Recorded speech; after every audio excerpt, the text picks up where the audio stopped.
Could you tell me in a nutshell what the subject you talked about this morning regarding this legal forum? Sure.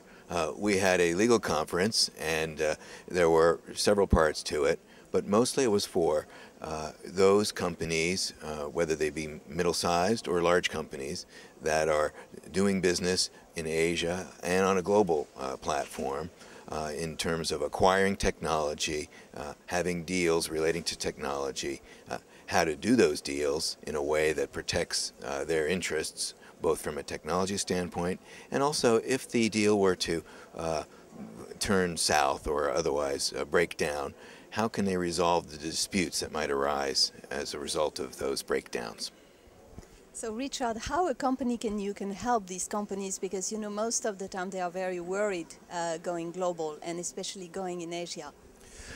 It's a good question. The trick is to make sure that you've I guess, qualified your prospective partner in any transaction, and of course made sure that you've had suitable protections put into your agreements, and that, again, if there is a dispute or a misunderstanding, that instead of having a large litigation arise, you have arbitration or mediation paths open to resolving the dispute between the parties so that the deal doesn't break down and that the business can proceed as you've intended. It's important, and we had two perspectives on that in our panel. We had the legal perspective, which talked about which different forms an acquisition can take place and what are the tax consequences, the legal consequences. But we also had a very important industry perspective on what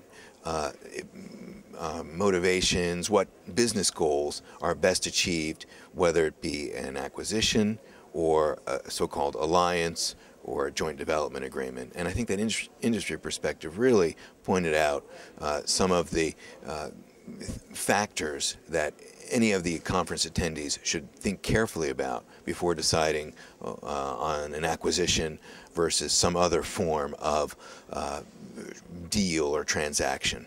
Because an acquisition or a merger, it turns out, might not always be the best answer to advance a company's interests. Sometimes a joint venture or an alliance will better achieve a company's goals. And we heard actually from an industry perspective on that, which was very valuable. Could you summarize, for example, what Huntsman explained about his experience? Right, that was the industry perspective I was talking about, and we had the head of mergers and acquisitions speaking on. You know, it's hard to generalize. There must have been at least a dozen goals that you looked at, and depending on which ones were more important, you would either decide that a joint venture was appropriate if revenues and product line expansion was more important. For example, an acquisition might be more appropriate under those circumstances. And I guess another aspect of our panel, which I was happy to see, was that we had not only panelists from the United States talking about global issues, but we had a global panel. We had Mr. Brouilly from Basel, Switzerland, talking about the global acquisition strategies of his company. And we also had Singapore-based attorneys and arbitrators talking about how Singapore and other venues around the world could be used to help resolve disputes in an economical and efficient way. And that really reflects the global nature of the composites industry and the sort of global resources that need to be called upon by the composites industry if they want to succeed in advancing their technology and their profits.